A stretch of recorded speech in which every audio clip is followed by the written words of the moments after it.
Alright guys, I am in the mechanical room just so we could check the solar panels. We're getting closer to summer, like to really hot summers here in the Portuguese Alentejo, which is as hot as you can imagine.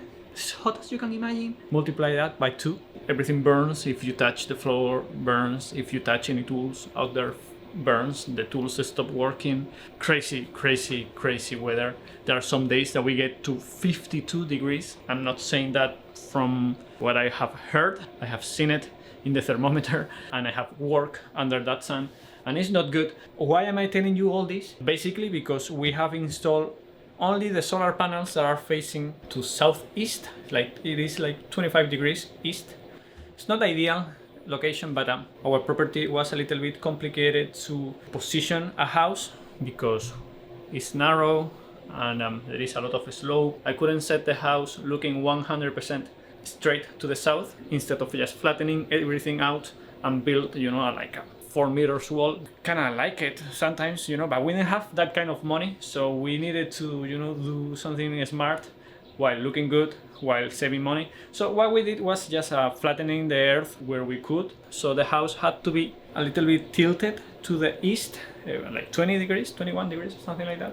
We have 36 panels, 30 of them are looking southeast, that 20 degrees that I'm referring, and then the other 6 panels are facing west, 20 degrees less than west because it's 90 degrees from the other panels. I didn't connect the last 6 panels that are facing west to the inverter yet. The thing is, we're gonna be needing those 6 panels because the weather is gonna get so hot that we're gonna run the AC most likely throughout the whole day. Not very high because the house is very well insulated, but still we're gonna need to use it probably until, I don't know, 9 p.m. something like that. You leave it 9 p.m. at 23 degrees, 22 degrees, you forget about it, and the house is cool as a supermarket the whole day, so you need to wear a sweatshirt inside. Thing is, again, we run off-grid based on these batteries, which a lot of capacity, 64 kilowatts hour. I want to have as much solar power as possible throughout the whole day until the end of the day, until the sun actually sets. And for that, I need to connect the 8, I just said it. I need to connect the 6 solar panels that are facing west. And I got thinking, maybe I install 2 more because I have a space. And you guess that that's what I did.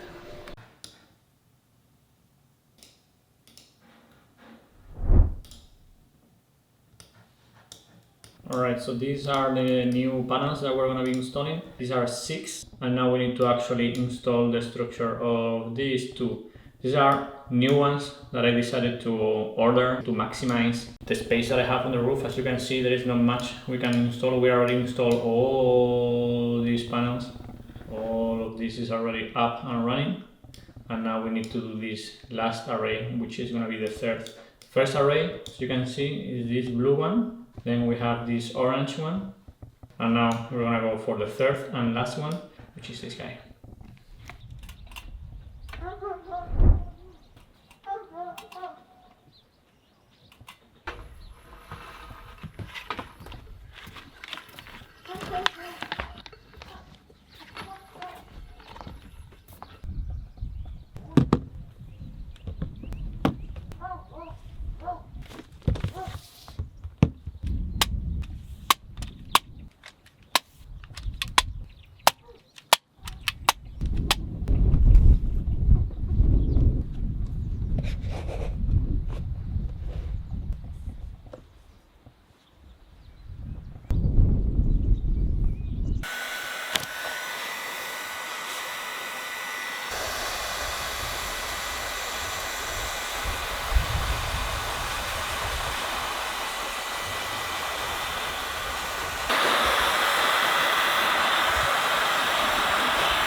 This is where the pool is going to be. Once, you know, we build it. So here I'm gonna be swimming.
Más o menos, pero tú tienes el tuyo, ¿eh?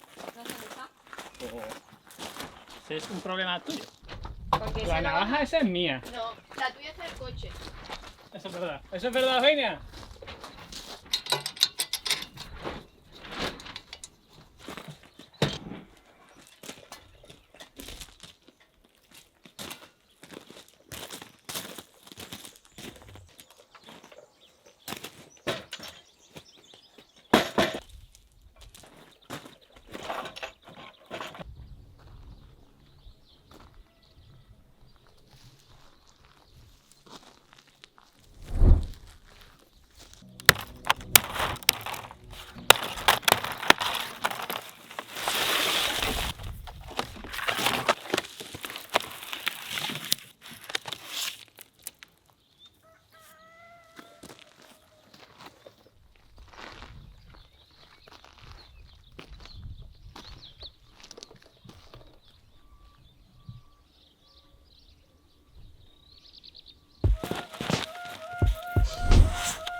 Alright guys, so now we have these profiles already welded here, and now we need to build the lifts of the panels. So let's do that.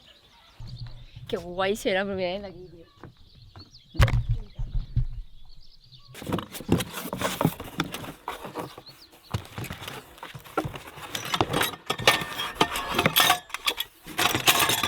So it basically goes like this, one tall in the back and one short at the front, and we have 3 because we have 2 panels.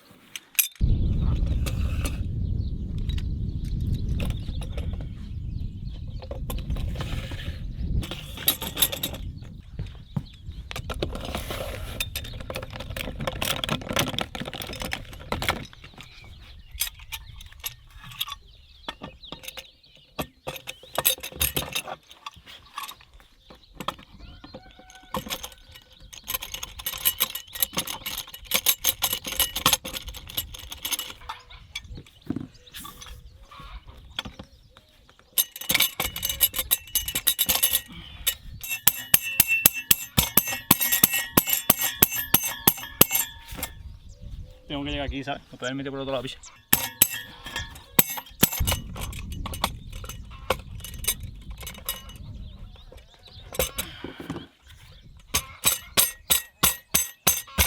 Vale. Tiene que entrar más o menos a distancia. Ya. Ponme tu pie ahí.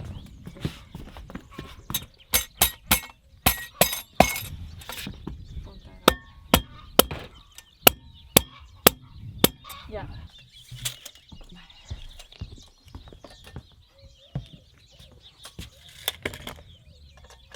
Vale, y ahora, pues de aquí a ahí, tiene que haber ancho de pared, ¿no? Vale. 103,5.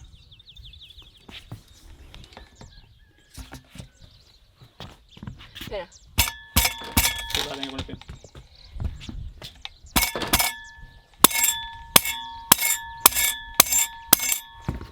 Vamos a mirar, antes de seguir, así, antes de que me voy a poner. Ahí está bueno.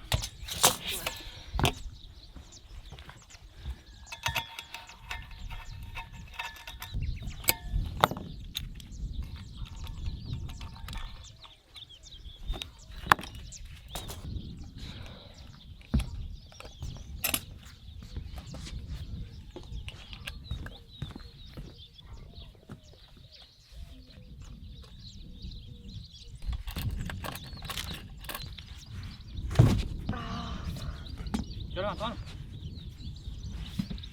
Espera,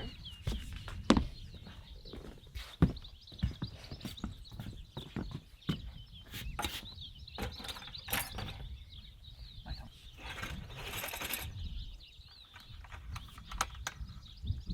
Ahí sería, ¿vale? Vale.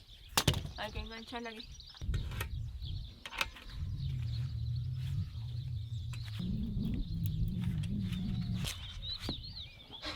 ¿Qué pasa? Eugenia is joking because I couldn't help myself but to install these 2 extra ones, and even though we decided that the solar installation was finished already, but having these 2 extra ones will be another 1000 watts at for the evenings. So that will give me how much? 1, 2, 3, 4, 5, 6, 8, 8 por 5, 4500. Pico. 48. Dice, como vale 5,48. No, 480, ¿no? No, 8 por 5, 45. O 40, 40. Ah. Alright, I'm gonna cut this off. So it will be around 4000 watts in total once we hit, you know, like 6 p.m. or something like that during summer. That's pretty good. That's gonna be enough for the ACs until like 9 p.m. A ver, the problem here is that the warmest time of the day is 6 p.m. Yeah, It's really late. it is.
Alright guys, every road at some point has an end, and we are finally able to start working on the kitchen, and for that we had to move out our temporary kitchen. Alright guys, we're moving temporary kitchen away, which has now been relocated to the workshop, clearing all the space for the final kitchen.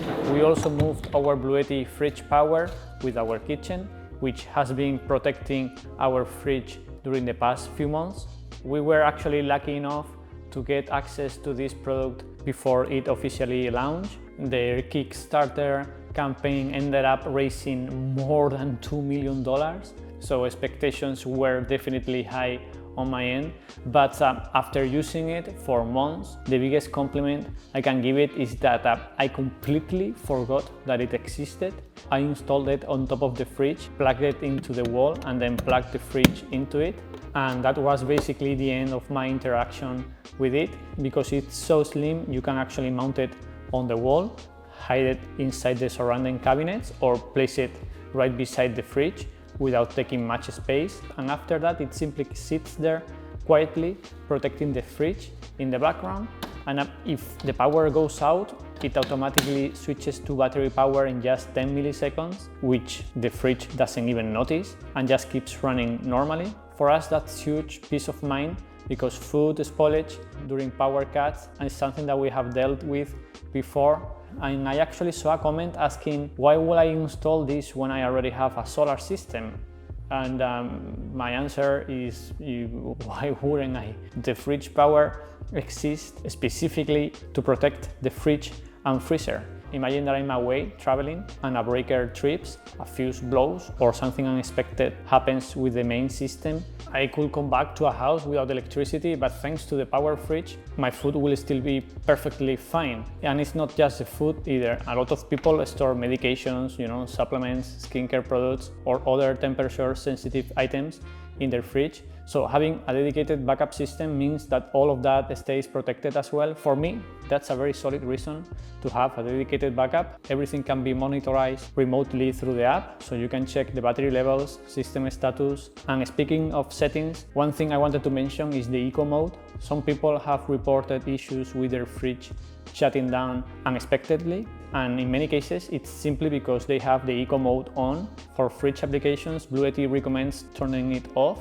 It is extremely easy to do. You just open the app, go to the settings, eco mode, and then just set it in off. We also use the display one, which is a small magnetic screen mounted on the fridge door. It shows battery levels, power flow, temperature, humidity, and overall system status. This setup fits perfectly with how we manage our energy. It is quiet, efficient, easy to install, and always working in the background.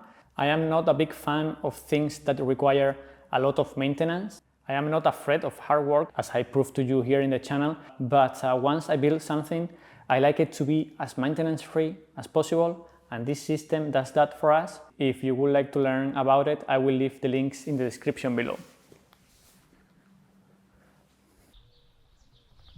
Alright guys, it's been a while since we installed the last two panels, and I was about to start wiring it when I realized that I have actually never shown you guys how that part of the job is done. I have wired the other 30 panels behind the scenes because it's kind of hard to film, and it's like a hard work, so having the camera is not good.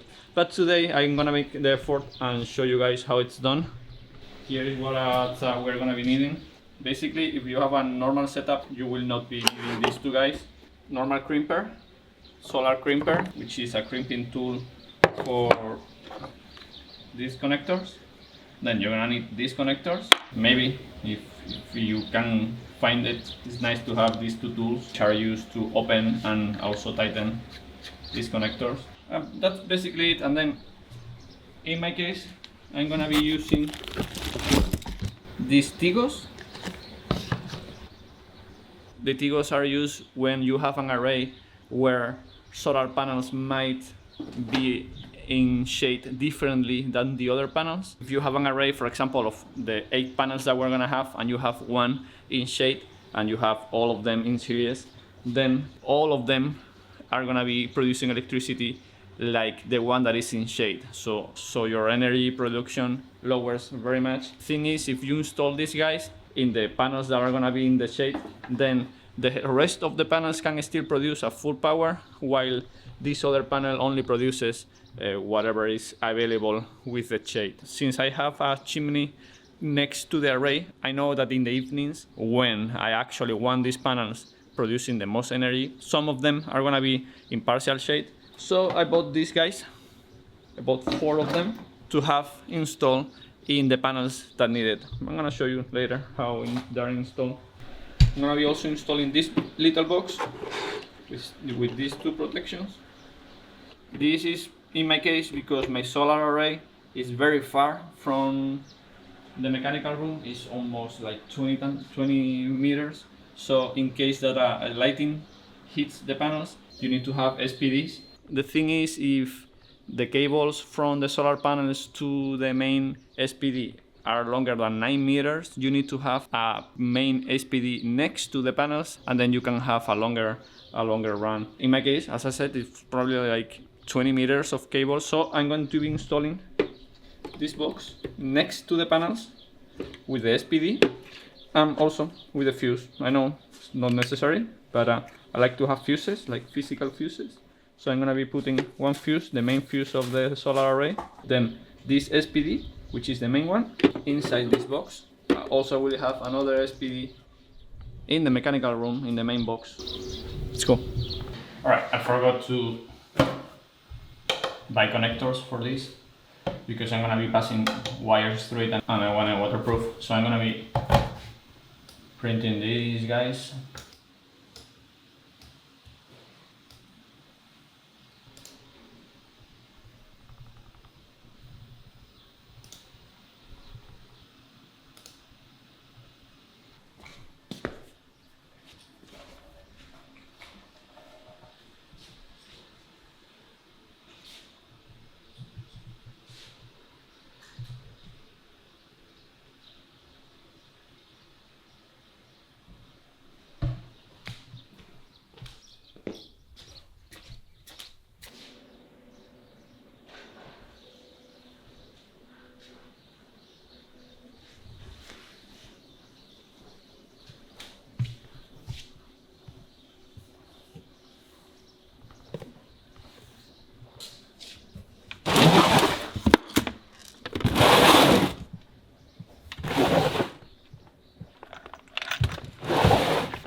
It's too hot.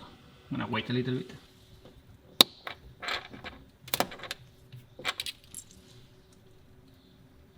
I realized that this box came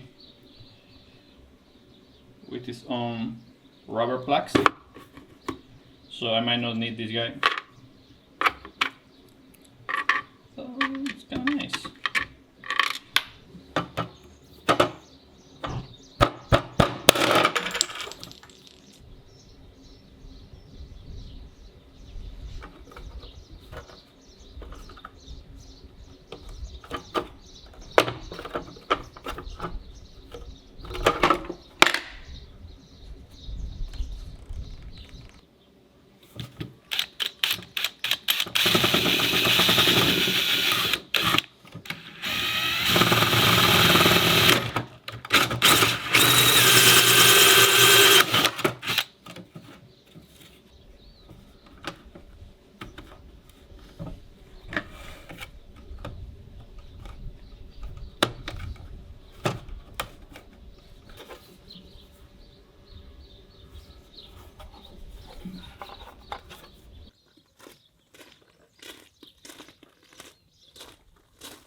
I just realized that I started wiring without explaining anything, and majority of you probably don't know what I'm doing, so I'm gonna try to explain really quickly. In a solar panel you have everybody's gonna leave, man. Is this on? Yeah. Alright, in a solar panel you have two connectors that already come with it in 99.9% of the solar panels. One is a positive and one is a negative. What I'm doing, I'm putting 1, 2, 3, 4, 5, 6, 8 panels, one next to each other. There are 3 lines, but imagine that they are like this on a straight line, and I'm connecting the positive to the negative underneath the panels. When you connect all the solar panels, that's called a solar panel array. So you have one positive on one side and one negative on the other side. And then you need to bring 2 cables, a red one, which is the positive, and a black one, which is the negative. And these 2 cables you need to connect to your inverter. My inverter is underneath the chimneys that we have there, because it's in the mechanical room. So I need to bring 2 cables, the positive and the negative, all the way to the inverter. Let me try to think how I can explain this easier.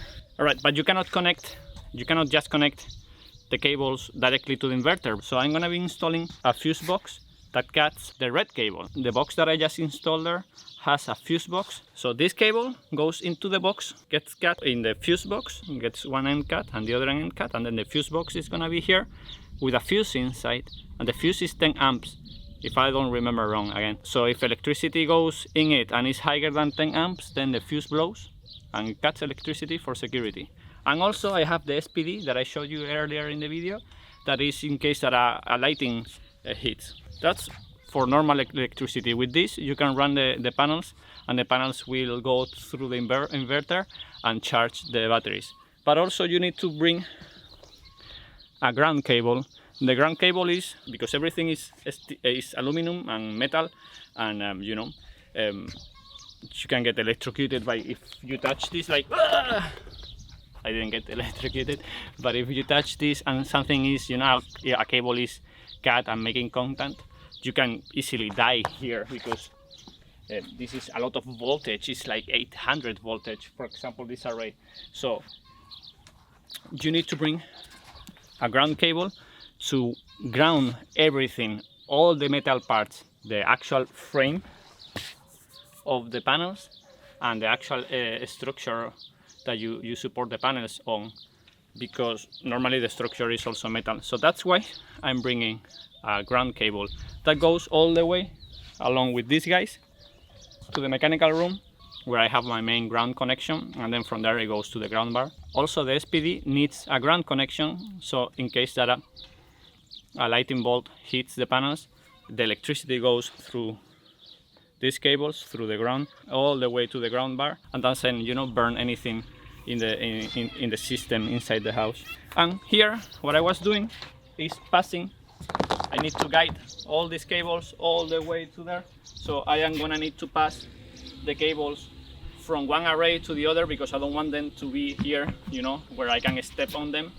So that's why I put a corrugated pipe to pass from the shadow of this array all the way to the shadows underneath this array, so the cables are not exposed in the sun.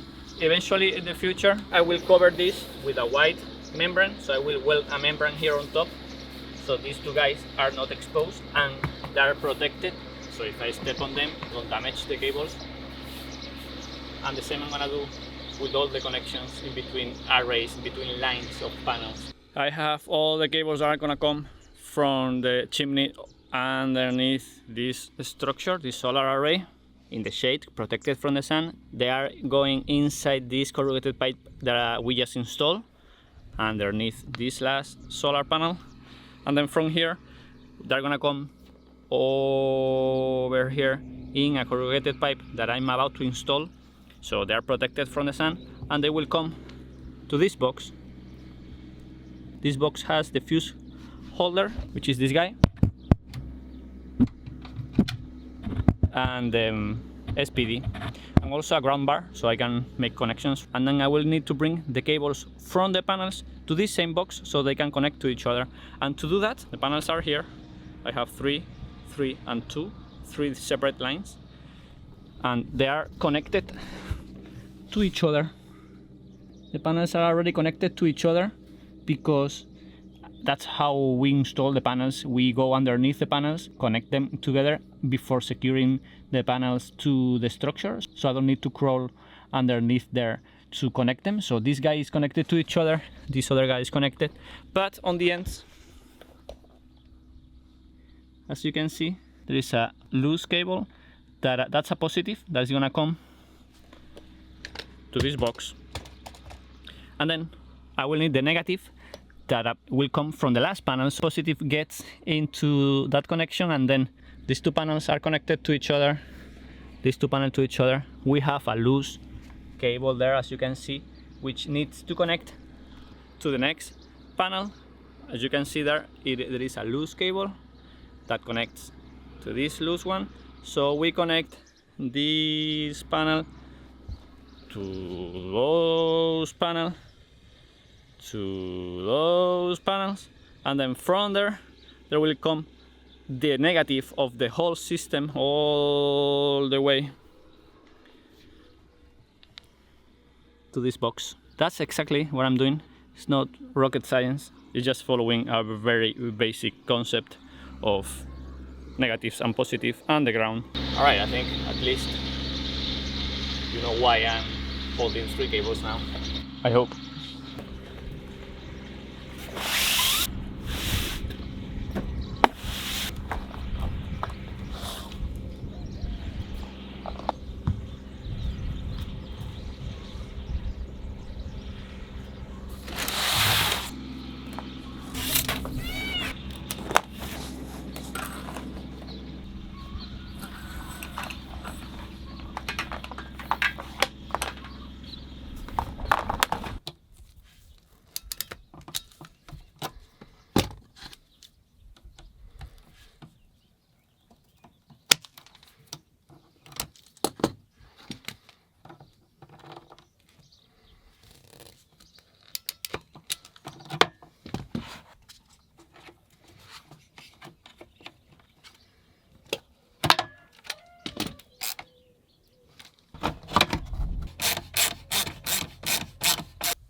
Alright guys, this is getting a little bit out of hand. Trying to film this, that's why I never filmed it before. By the way, I can't see the screen, let me see, one sec. I had to pause my podcast to speak to you. And William Montgomery is back. So you need to appreciate that me stopping this because I really want to listen to this guy's stand-up, and he's been gone for a while and I kind of miss him. So for me to stop to talk to you about this, it means that I am delaying a pleasure of mine just for this explanation. So this is the ground cable. As you can see, this is an aluminum structure. It's connected to an aluminum leg to an aluminum frame, So it's like a big cable. This whole thing is like a big cable. So in order to ground it, what I just need is to connect a cable to any of the metal structure. For that, this structure comes with this guy. As you can see, it has a screw here at the bottom that you tighten, and this thing gets held to this structure, and then it has another screw here on the top that if you tighten it, it has like a pointy little thing that crushes inside this cable and makes the continuity of the whole system. So basically what I do is just I connect this guy to the bottom, I tighten it nicely,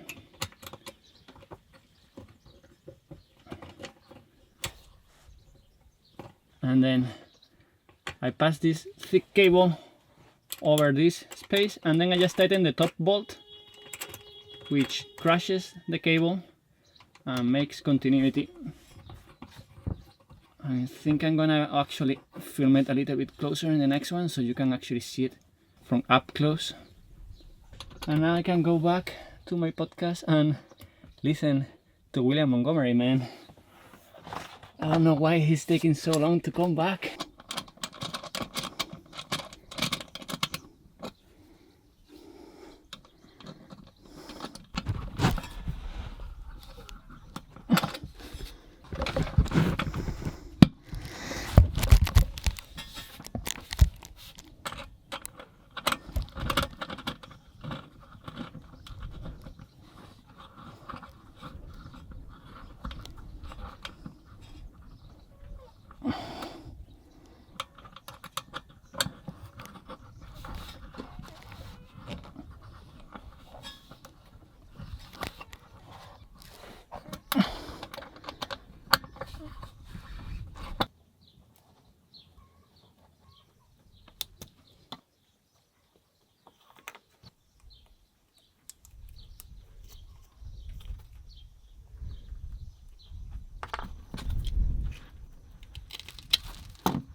Alright, I was thinking about wiring everything and I was forgetting that I need to install the Tigos. So as you can see, I have a chimney there. The idea of this array is to get the sun from the west in the evenings until the last sun ray of the sunset. And for that, you know, the sun is gonna be over there, and it's gonna be very flat, it's gonna be very horizontal. So that chimney is gonna cast shadows, probably, definitely to this guy, most likely to that guy, and at some point to these two guys. I mean, I could just put one Tigo to this guy because it's the one that is gonna get more shadows for much longer. The other three, most likely, you know, it's gonna get shadows for just half an hour before sunset. But they're cheap, you know, I bought them for like 36 euros each, and 108 euros more. I bought 3 more once we are already here. The hard job is to actually be here doing this. And now I'm gonna put them in the panels before I continue, because if not, and then I need to unplug things. And I'm gonna show you how it's done. So the Tigo has 4 connectors. I don't remember how they go. Let me see. Alright, let's figure it out together. Yeah, so the Tigo has 4 connectors, 2 short ones and 2 long ones. The short ones are for that cable there, and the one that is gonna come from this side of the panel, and then these long ones go across the panel all the way to that connector there that connects both panels together. So I need to unplug these 2 panels, connect the long ones, and then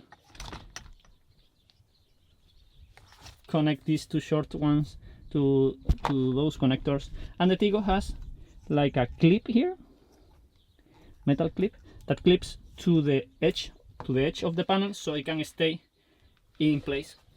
Yes. I attach the Tigo like that, and then I remove yellow plastic strip that is there, so you advising you to connect the short cables before the long ones. So it's holding the long ones that are gonna go to that connections, and you need to connect the short ones first. I am actually gonna bring now the cable that needs to connect to this short one, connect this short one, and then take these 2 long ones to the connections of both panels.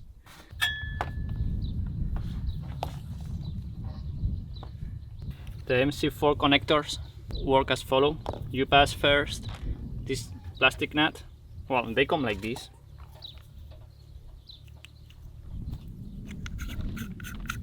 They come like this. Can't see anything with all this sand, but I hope you can.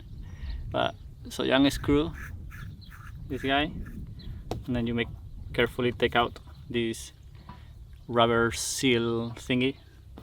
Then you peel, of course, a few millimeters of the cable. As you can see, I just stripped it like 1 centimeter or so. Pass it like this, then pass this rubber waterproofing thingy in here, and then you need to crimp this metal end. In this case, since this is the positive, you need to install this one that is the female. If you have the negative side of the MC4 connector, you need to crimp the male one, so they go like this. You know, this is what it does once you plug them together. They're like this, and they're connected, but they're 100% waterproof, so that's why you need to use them. So basically, you just put the female here. I'll make sure it's the female because I have made this mistake a couple of times already. I just check the other end and it's a male, so I need to put a female. And actually, I'm gonna check. This is the negative, right? And then you need to buy one of these crimpers. They're cheap. I bought this one on Amazon a long time ago when I was building the workshop. You can also buy these connectors that are rapid ones, so that you just slide this in and get connected, but I rather crimp it myself.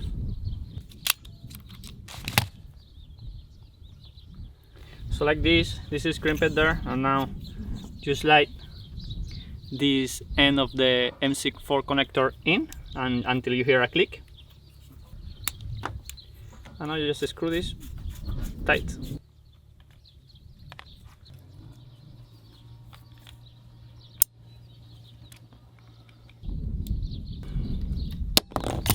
And now this end goes to the short end of the Tigo.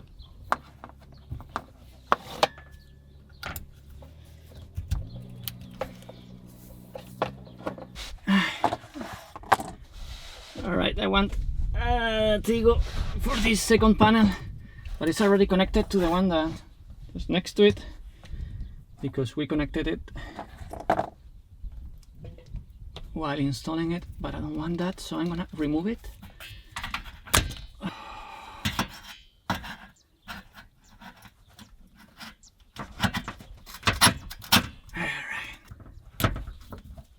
Alright, and this guy.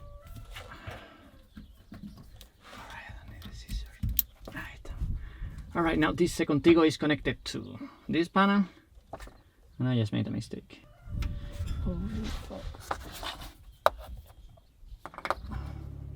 The cable coming from the panel that I just installed the Tigo needs to actually connect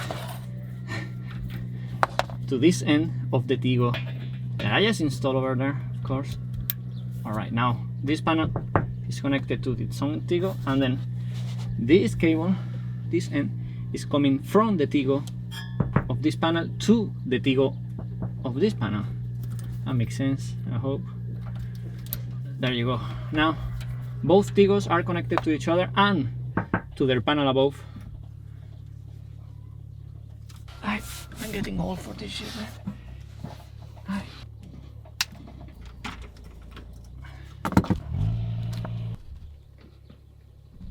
And now, as you can see, that second Tigo is there.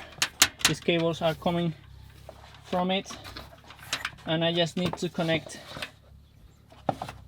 this end of this panel to the Tigo, its own Tigo, and then this cable from that Tigo goes all the way to the box. I am thinking that this will make no sense whatsoever in the edit, so I don't know if I'm gonna put it or not. But anyways, I tried, guys.